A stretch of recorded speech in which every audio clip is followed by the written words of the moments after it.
Hi everyone, this is Cooking with Kurt. Today, my husband Donald and I are going to show you how to make a chocolate obsession cake. Cashew meringue wafers are layered with milk, white, and dark chocolates, and then finished with Dutch processed cocoa powder on top. That's 4 kinds of chocolate. Whoa, and who doesn't love chocolate? This recipe was requested by a lot of you, and we hope you like this video. This is a freezer cake, so we recommend that you have ample space in the freezer, and with all the different components, we advise that you make this over 2 days. We're going to start by making the cashew meringue wafers.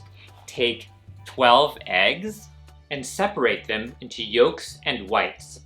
Let the 12 egg whites come to room temperature. Save the 12 egg yolks to use for another dish. Preheat your oven to 350 degrees Fahrenheit. Take a large sheet pan. Spread 1½ cups of unsalted roasted cashews on the sheet pan. We're going to toast the cashews in the oven for 10 minutes until they're golden brown. Set these toasted cashews aside to cool completely to room temperature. Place your oven racks on the upper and lower third positions and turn down your oven temperature to 225 degrees Fahrenheit. Take 2 large sheet pans that are 13 by 18 inches and line them with parchment paper. Take a food processor and add in the 1½ cups of room temperature toasted cashews, ½ cup of powdered sugar, and 1/4 cup of cornstarch. Pulse this till they are mixed and the cashews are very fine. They should look like a powder. In the bowl of your stand mixer, add in the 12 room temperature egg whites. Beat on medium speed till they become frothy. When the egg whites look frothy, increase to medium-high speed and add in 1 teaspoon of cream of tartar and let it get mixed in. Then very slowly, add in 3/4 cup of granulated sugar. When all the sugar has been added, increase the speed to high. Continue beating till you see stiff, glossy peaks.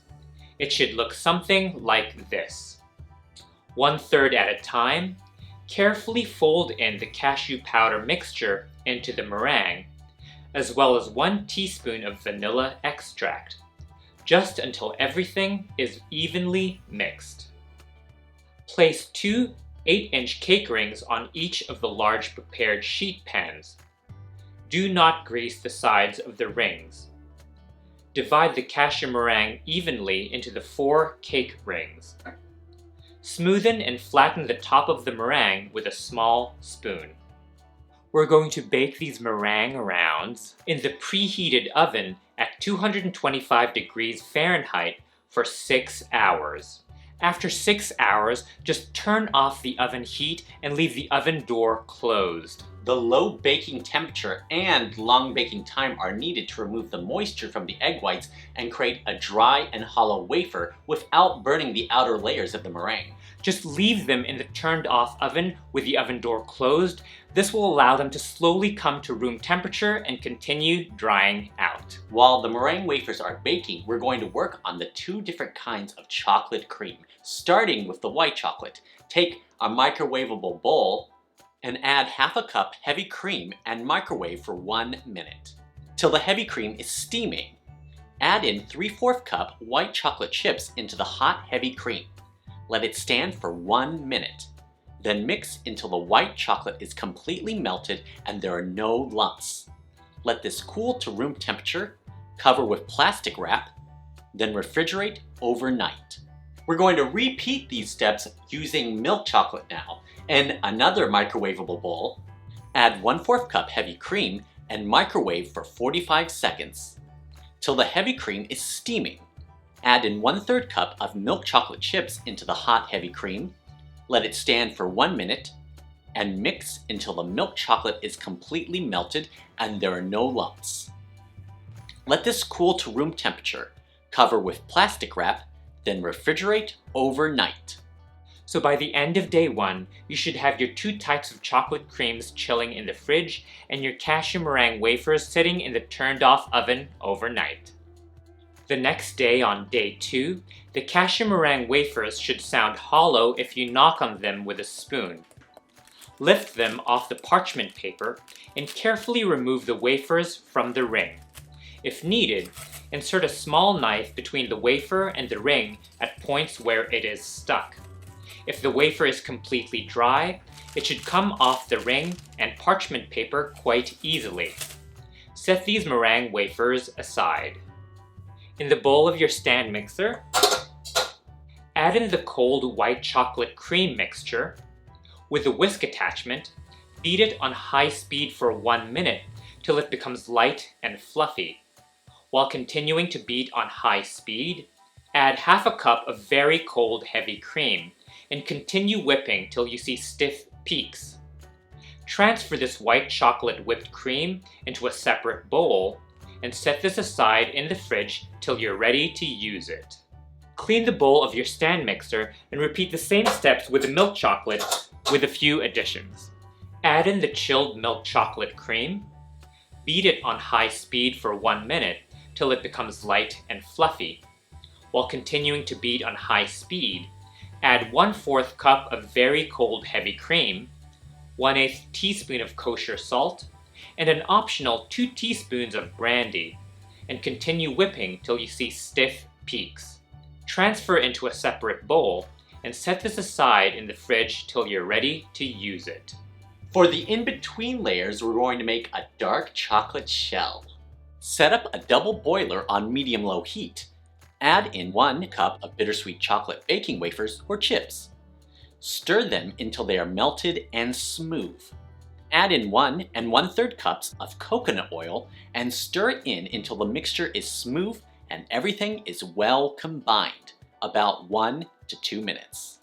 Take the chocolate shell off the double boiler and let it sit at room temperature. Now we're ready to start assembling the cake. Make sure that there's plenty of space in the freezer for your cake because we're going to repeatedly put the layers in the freezer to firm them up quickly. Take a piece of acetate sheet that's 30 inches long and 4 inches high, and place it around one of the meringue wafers so that it's the same circumference as the wafer. Hold the acetate sheet together using freezer-resistant tape. Acetate sheets usually come with stickers, and I'm using the sticker that came with the acetate sheet. Make sure the acetate sheet is perpendicular to the bottom surface and not tapering in or widening out towards the top. Dab a little of the white chocolate cream on a few spots of your cake board to prevent the cashew meringue wafers from slipping. Place the first cashew wafer with an acetate sheet wrapped around it in the middle of the cake board, bottom side down. Ladle a thin layer of dark chocolate shell over the top of the cashew wafer, spreading it out as evenly as possible. Put the layers in the freezer for 10 minutes to allow the dark chocolate shell to set. Leave the bowl of chocolate shell at room temperature. Then add half of the prepared white chocolate cream on top. With a small spoon, level it so the top is as smooth as possible, making sure it goes all the way to the sides touching the acetate sheet. Again, let this layer of white chocolate set in the freezer for 10 minutes. Ladle another thin layer of the dark chocolate shell over the white chocolate cream, spreading it out as evenly as possible. Place the second cashew meringue on top of the dark chocolate, and immediately ladle another thin layer of dark chocolate shell on top of the cashew wafer and spread it out. Let the dark chocolate shell set in the freezer for 10 minutes. Add all of the prepared milk chocolate cream on top. With a small spoon, level it so the top is as smooth and even as possible, making sure it goes all the way to the sides touching the acetate sheet. Let this milk chocolate set in the freezer for 10 minutes. Ladle another thin layer of the dark chocolate shell over the milk chocolate cream, spreading it out as evenly as possible. Place the third cashew wafer on top of the dark chocolate shell, and immediately ladle another thin layer of the dark chocolate shell on top of the cashew wafer and spread it out. Let the dark chocolate shell layer set in the freezer for 10 minutes. Then add the remaining half of the prepared white chocolate cream on top. Like before, use a small spoon to level it so the top is as smooth and even as possible, making sure it goes all the way to the sides, touching the acetate sheet. Let this white chocolate set in the freezer for 10 minutes. Pour the remaining dark chocolate shell over the white chocolate cream, spreading it out as evenly as possible. Place the fourth and last cashew wafer on top of the dark chocolate shell, with the flatter bottom side up so the top of the cake is as flat as possible.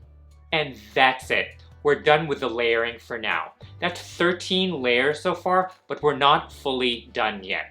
Let these 13 cake layers rest in the freezer for a minimum of 2 hours. While we're waiting for the layers to set, we're going to work on the dark chocolate ganache for the sides and top of the cake. Take a microwavable bowl, add half a cup of heavy cream and 4 tablespoons of granulated sugar, and mix them to combine.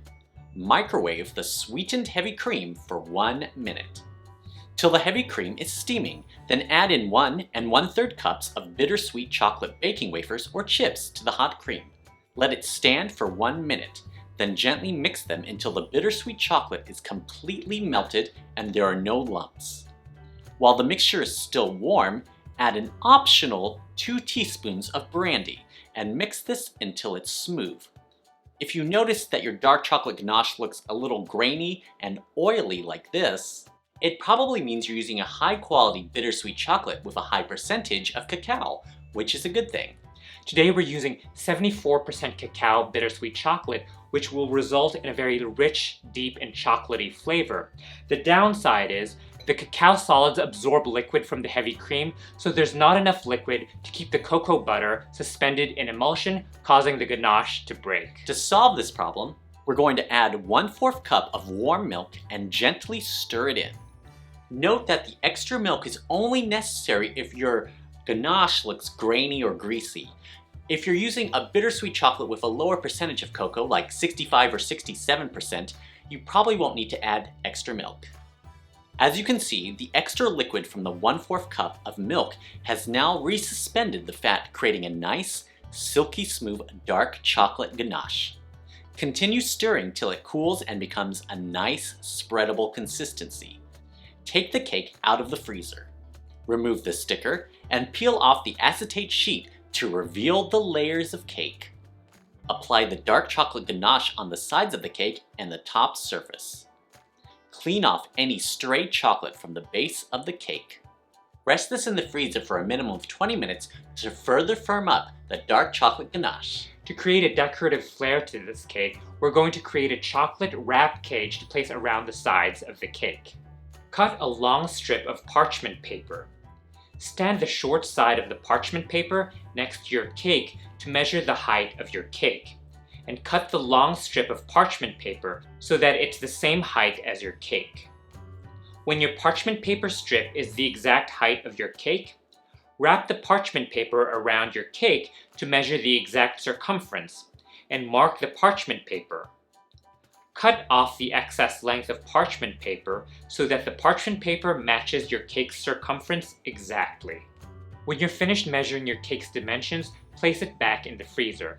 Take a microwave-safe bowl, add in half a cup of bittersweet chocolate baking wafers or chips.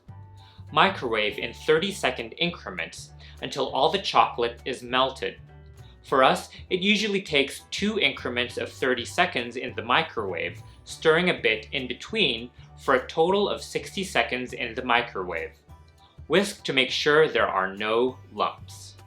Transfer the melted chocolate into a small Ziploc bag. Seal the bag and cut a small hole in one of the corners. With a prepared piece of parchment paper laying flat on a smooth, clean surface, drizzle your chocolate to create a zigzag pattern along the length of parchment paper so that there's chocolate running along the entire height of the parchment paper. It's okay if chocolate gets on your counter. Create several layers of chocolate along the length of the parchment paper that are angled in slightly different directions so that it forms a cage-like pattern. I'm just continuing to create multiple layers of zigzagging chocolate drizzles until the chocolate runs out. Let the chocolate set a little bit so it's no longer runny, but not fully set so it's still somewhat bendable and not yet brittle. This will take about 30 minutes at room temperature. After 30 minutes, when the chocolate is semi-set, lift up the parchment paper, and with your cake on the revolving cake stand, starting at one end, line the bottom of the parchment paper with the bottom of the cake, pressing the chocolate into the sides of your cake, making sure to line it up with the bottom of the cake all the way around. Wrap the chocolate cage all the way around the cake, making sure there are no spots where the chocolate cage and the sides of the cake don't touch. I'm just gently pressing the parchment paper to ensure a firm connection between the chocolate cage and the ganache surface. Clean up any stray drips of chocolate from the base of the cake as needed. Leave the cake in the freezer for the chocolate wrap cage to set completely a minimum of 1 hour, or until you're ready to serve. Just before serving the cake, sift 2 tablespoons of Dutch processed cocoa powder to dust the top surface of the cake. You can also use unsweetened natural cocoa powder, but Dutch process will have a more mellow and smoother flavor, and it also has a deeper and richer color than natural cocoa. Finally, carefully peel off the parchment paper to reveal the chocolate wrap cage. Dip a metal knife in very hot water. This is a mug of water microwaved for about 3 minutes, and wipe on a paper towel before each slice. This will make it easier to make clean slices through the chocolate and the cold cake layers. 15 layers total, consisting of crunchy cashew meringue wafers and 4 different kinds of chocolate, wrapped in a delicate chocolate wrap cage. Ang sarap! Yum! Wow. That's definitely a chocolate party in your mouth. It's so good. It's like the Mango Bravo's more chocolatey cousin. And I love the crunch of the cashew wafers. Thank you all so much for watching. Please let us know in the comment section below if you're planning to make this chocolate obsession cake. Send us pictures of your creations on Facebook and Instagram. The links are below. And if you like this video, don't forget to give us a thumbs up and subscribe to Cooking with Kurt. And don't forget to click on the bell so you get notified when we post new cooking videos. And for our written recipes, check out cookingwithkurt.com. Maraming salamat!